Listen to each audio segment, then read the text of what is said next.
Olá a todos, sejam todos muito bem-vindos. Eu sou Nubia Cassani e aqui tem esse convidado especial, o Edgar. Seja bem-vindo, Edgar. Obrigado, Nubia. Nós nos reunimos hoje para conversar sobre a atenção à saúde integral do homem. Nós vamos abordar alguns temas relevantes sobre a longevidade masculina, sobre a qualidade de vida e o cuidado preventivo. Vamos lá? Vamos lá. Bom, como a Nubia já disse, meu nome é Edgar Felberg, sou psicólogo clínico, atuo há 20 anos na área, trabalho muito com sexualidade, questões de sexualidade e gênero e atendo online e presencial. Obrigada, Edgar, pelo aceite do convite. Estamos à disposição. Então vamos começar pela proposta do nosso tema. Como que tu enxerga essa saúde integral do homem contemporâneo, né? Eu acho que a gente sempre tem que pensar as coisas de forma contemporânea, porque a questão de pensar o contemporâneo é necessário para desviar ou a gente se descolar de alguns padrões. A gente vai falar um pouquinho disso hoje. Mas eu acho que inicialmente é interessante a gente pensar que, é claro, a gente está no Novembro Azul, o mês que é chamado a atenção para a questão da prevenção do câncer de próstata, que ainda é a segunda maior causa de mortes dos homens no Brasil, quer dizer, no mundo, mas só perde para o câncer de pulmão. Isso é importante a gente pensar, beleza, a gente está no mês de novembro, mas a gente tem uma dificuldade do homem, é isso que aponta, de lidar com a questão preventiva, que deveria ser bem pensada ou encaminhada, né? E aí, basicamente, a gente tem problemas, e é em cima desses problemas que a gente vai pensar um pouco, do contexto, inclusive histórico, do que leva a esse homem ter essa dificuldade na prevenção. Ok. E eu vou trazer um pouco sobre a relação da saúde preventiva com a saúde masculina, a atividade física, o comportamento sedentário, o comportamento ativo e o benefício disso tudo para a saúde cardiometabólica e longevidade masculina. Muito bem. Eu acho que tem uma coisa muito importante que a gente vai, eu acho que pensar nesse impacto, é que quando o homem tem um problema, e aí, por exemplo, um problema de próstata, por exemplo, e aí precisa entrar numa cirurgia, ou pode ser um tumor, de novo, por falta de prevenção principalmente, porque com prevenção tudo é mais possível, outros caminhos podem ser pensados, terapias, né? Se você deixa avançar muito, a possibilidade de você ter sequelas, como incontinência urinária, e aí a palavra principal que eu queria trazer, porque essa palavra vai acabar soando ao longo do caminho. Impotência. Impotência sexual masculina. Quando a gente pensa no homem, a gente está falando de impotência. E essa palavra é extremamente forte e poderosa. Ok? Quando a gente pensa nas mulheres, né, no coletivo das mulheres, a gente provavelmente vai falar em esterilidade nessa questão. Ok? Também não é uma palavra legal, estéril, né? Também é vazio. Mas a impotência em relação ao homem que se constituiu a partir de seu DNA, juntando com o cultural, o que foi desenvolvido culturalmente, os papéis, tornam isso uma questão bem complexa que a gente precisa entender.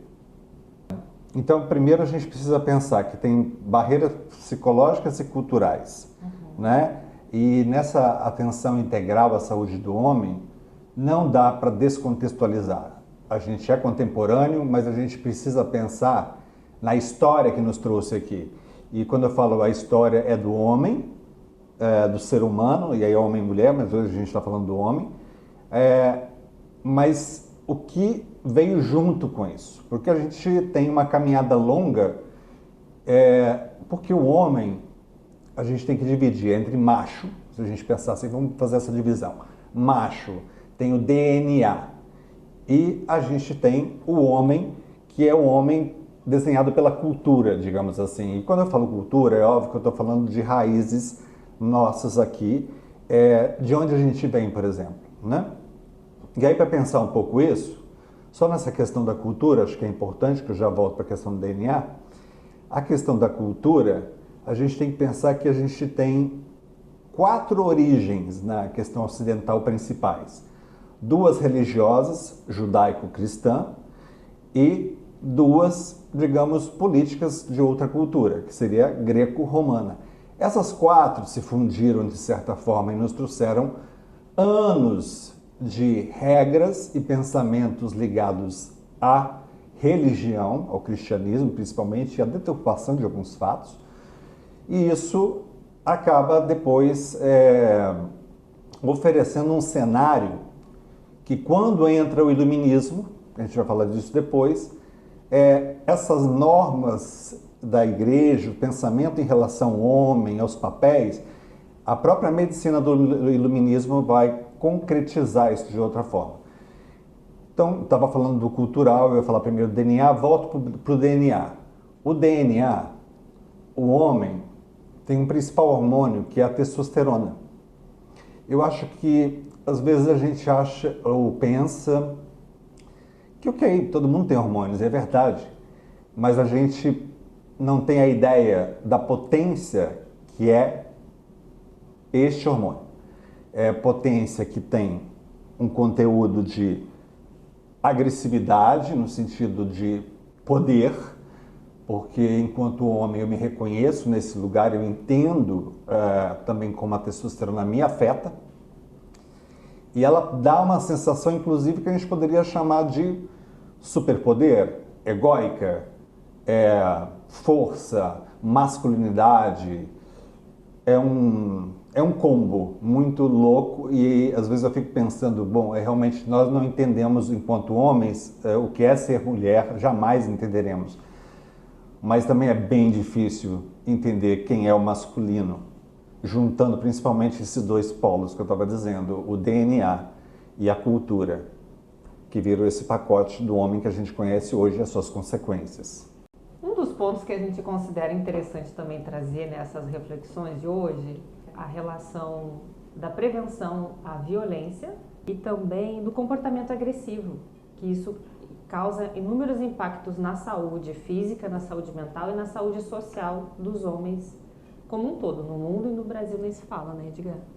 Com certeza. Esse tipo de comportamento agressivo, ele impacta nos relacionamentos, nas relações de trabalho, no comportamento sedentário, que o homem fica mais isolado, fica mais intolerante a convívio social, e isso impacta na sua saúde mental, física, endócrina também, e vai necessitar de um acompanhamento especializado.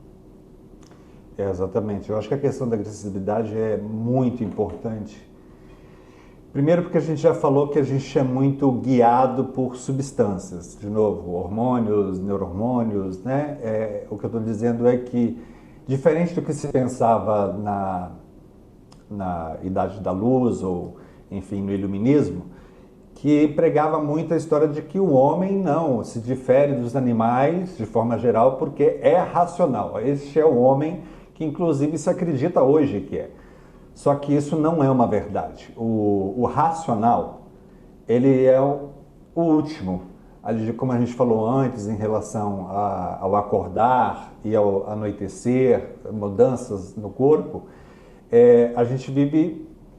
A própria testosterona tem picos também. Então, assim, há essa agressividade, mas a gente sabe que é possível hoje criar condições, e aí eu acho que a neurociência ajuda muito a pensar e a elaborar isso, de que há saídas também para modular melhor as emoções de forma geral. Entre elas, vou me arriscar a dizer, a própria agressividade, o que fazer com ela. Porque uma coisa é você usar essa agressividade e jogar para fora, em cima de outro, do companheiro, da companheira, enfim, ou do mundo que seja, né? Outra é você sentir essa agressividade e conseguir dirigi-la a um esporte, ou uma autogestão desta emoção. Eu acho que a questão do momento é a gente aprender e entender que somos prioritariamente emocionais, mas a nossa razão ela está aqui por um motivo, que quando a emoção vem, que a gente negocie com a razão e negociando com a emoção, né? Então essa é uma questão importante. Tem as faixas de idade do homem, que eu acho que cada faixa traz seus... Vamos pegar 3 aqui, né? Não vou nem botar infância, mas adolescência, vida adulta e envelhecimento, né? Terceira idade. Se a gente imaginar só a questão peniana, para um adolescente masculino, o pênis é uma descoberta, enfim, é claro, tem várias coisas, mas também há uma questão de comparação com o mundo. Então, assim, a dúvida, eu sou o suficiente, eu sou potente, eu serei potente o suficiente para essa sociedade que me espera? Isso às vezes é extremamente angustiante.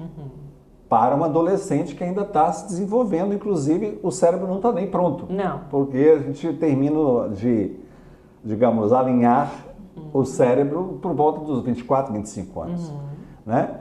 E aí a gente tem a idade adulta. E, de novo, a questão do tamanho do membro é uma questão que às vezes é bem complexa e que afeta muito a psique. E eu posso estar falando tanto de um pênis pequeno, que para um homem é mais difícil de lidar. Vamos pegar um exemplo aqui, que eu acho que daí é de um coletivo específico. Dentro do imaginário social, cultural, né, a gente imagina o coletivo dos homens negros com um membro mais avantajado. Agora, eu como psicólogo clínico, você imagina, eu recebo pacientes, então, negros, mas que não têm esse pênis tão avantajado. Mas há um sofrimento gigantesco por causa disso, porque é uma expectativa da sociedade. Então, como ele vai se colocar frente ao outro e não cumprir com essa expectativa? Né? Bom, este é um exemplo, mas a questão do tamanho do pênis para o homem é uma grande questão. E não é só para a questão de ser um pênis pequeno, mas pode ser um grande que nem é também a melhor opção, por exemplo, uma relação com uma mulher. Exato, né? exato. Então, mas essa é uma questão que perpassa sempre. E também é a do masculino, de certa forma, de se impor. É o membro que levanta, que endurece, que se torna forte, que faz o homem forte. Eu estou falando dos imaginários e dos conteúdos que estão aqui dentro e que nos afetam enquanto masculino. Né? E a terceira idade a gente também vai ter a andropausa, né? A diminuição da testosterona, e talvez é necessário uma reposição. Eu acho que hoje isso está muito mais já claro, né? A gente só falava na questão das mulheres antes, né? Da menopausa, né?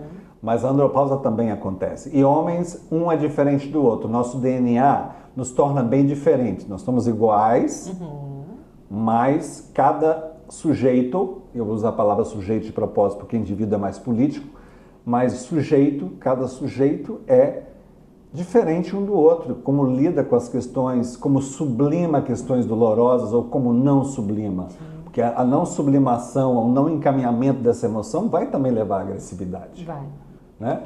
E o envelhecimento como total também, né, é o corpo. Mudança, né? De papéis. Né? Mudança de papéis, perda de um poder, daquela potência. Olha, a gente está trazendo de novo a potência porque a gente precisa pensar talvez um substituto para a palavra impotência, porque ela é extremamente agressiva e ela não contribui no sentido de imaginar, bom, vai se prevenir porque você pode ficar impotente? Não, tem muitos homens que vão fugir disso, não vão querer nem imaginar que vão poder em algum momento estar ou ser impotente. É insuportável a ideia de... Exatamente, exatamente. Vou falar um pouquinho, eu acho que a neurociência está trazendo muitas contribuições para a gente. Eu vou citar um exemplo que é muito curioso, que fala do masculino, que a neurociência chama de nudge. Nudge é um empurrão comportamental. Como é que a gente faz uma mudança de comportamento? A gente cria novos hábitos ou conduz novos hábitos, porque cada hábito está inscrito neurologicamente aqui. A gente aprende isso lá atrás, às vezes a gente repete. Mas a neurociência nos diz que a gente pode criar novos caminhos para pensar diferente. O cérebro é plástico, ele pode mudar. E as emoções e o manejo das emoções também. Mas o exemplo desse empurrão comportamental que a neurociência traz é o seguinte. Tinha uma rede de restaurantes que tinha um problema gravíssimo, porque eles tinham mictórios, mas os mictórios, ao redor dos mictórios, era sempre uma lagoa de urina, né? Porque nem no mictório era assertivo, e o mictório é específico para isso. Mas se a gente pensar, eu enquanto homem, quem nunca fez xixi, e fazer xixi em pé também, uma coisa que no meio do mato é mais fácil para a gente, e tudo bem, faz parte de vivenciar isso. Mas homens têm uma mania, às vezes, de usar o território todo do mictório. Isso provoca desvios, né? Mais fáceis, inclusive. Então se pensou como resolver esse tipo de questão. E aí se teve uma ideia. Se criou uma mosca, literalmente uma mosquinha, e essa mosca de plástico foi colocada exatamente lá embaixo, aonde a urina tem que ir. Na mosca, eu diria. O problema foi resolvido, porque se o homem tem um alvo para acertar com o seu xixi, é ali que vai ser. Isso é um empurrão comportamental. Sim. Você usa um direcionamento pequeno, né? Uma mosca, se você põe ela no mictório, é ali que você vai querer acertar. Exato. Essa analogia eu também vejo com um cuidado orientado, especializado em saúde. Exato. De forma preventiva. Se a pessoa tem o início de uma disfunção ou uma deficiência, por exemplo, na parte metabólica, hormonal, o homem, antes que os próprios exames sejam considerados como um referencial já como não normal para aquela idade e para aquele organismo, já se faz necessária uma intervenção terapêutica. Exatamente. Para que tenha maior qualidade de vida e maior expectativa de vida esse homem. Perfeito, Nubia. Eu acho que também a gente estava falando e pensando no novo homem, né? Sim. Porque é o novo homem que se cuida mais. Talvez até meio, de novo, de um retorno do cuidado de si. De se sentir e saber que também é vulnerável. E claro que também as nossas parceiras, nossos parceiros têm um papel nisso. Porque, por exemplo, uma mãe vai educar seu filho, ela pode educá-lo de uma forma que seja mais igualitária, de autocuidado, para que quando ele chegue na vida adulta, ele esteja atento a isso, ao cuidado com o outro e ao cuidado consigo. Eu acho que isso é fundamental. É assim que a gente muda essa trama esquisita da cultura, porque, claro, cultura, a gente sempre diz que cultura é maravilhosa. Não. Tem aspectos na cultura que a gente precisa tirar, como outros já foram. O machismo é um deles, né? Chegamos ao final do nosso encontro. Quero te agradecer, Edgar. Eu que agradeço. Foi ótimo, muito esclarecedor, vários tópicos para provocar os homens, provocar os companheiros, as companheiras, os filhos, as filhas, que esse conteúdo sirva como uma inspiração e um start para o cuidado logo, né, da sua longevidade. Quer deixar uma mensagem, Edgar? Eu acho que a mensagem já está mais ou menos implícita dentro do que a gente estava falando, mas, primeiro, que saúde integral, seja masculina, hoje a gente está falando da masculina, mas também a feminina, ela precisa ser pensada com carinho, porque nós, seres humanos, somos seres vulneráveis. Não dá para imaginar que a gente dá conta de tudo, a gente precisa do outro. E nesse sentido a gente precisa do outro que também é especialista para nos orientar, seja na questão física, ou seja na questão emocional. Sim. Que homens têm muitas dificuldades e barreiras de chegar à clínica, de um psicólogo, por medo. Mas eu sempre explico e deixo claro no início, a terapia é um setting terapêutico extremamente seguro. Eu sou um espelho de devolução. Eu sou quem ajuda a costurar questões e encaminhar e esclarecer enquanto profissional. Mas eu acho que homens, principalmente então dirigido aos homens, abram a mente, pensem no seu autoconhecimento, procurem uma terapia. Eu acho que seria muito bom se isso começasse, o índice aumentasse. Exato. Para todos nós.